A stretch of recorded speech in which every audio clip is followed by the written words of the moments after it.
Alors, petite déclaration d'Hülkenberg. Qu'est-ce qu'il nous dit, Nico? Quand je pense à Red Bull, je pleure. Ah oui, quand même.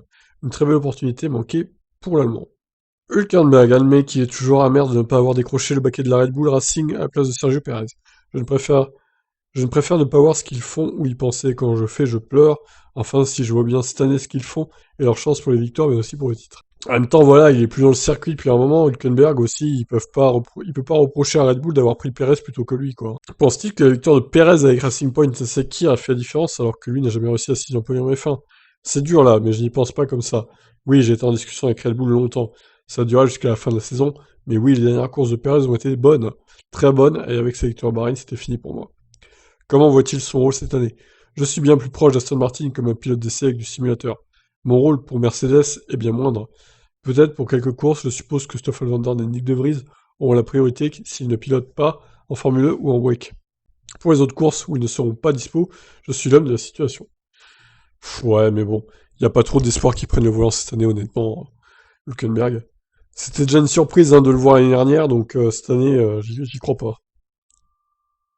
S'imagine-t-il prendre la place de son compatriote Vettel si les choses continuent à empirer?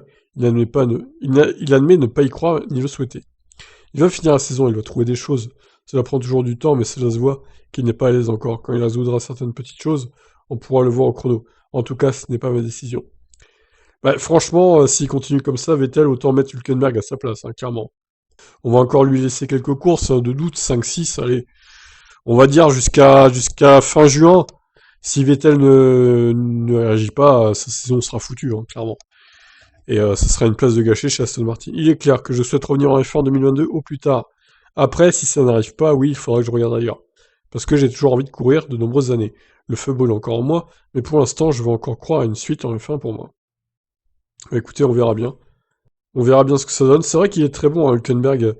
Alors, face à Perez, je sais pas lequel des deux est le meilleur, c'est difficile à dire, honnêtement. Je pense qu'ils sont à peu près au même niveau, Perez et Hülkenberg.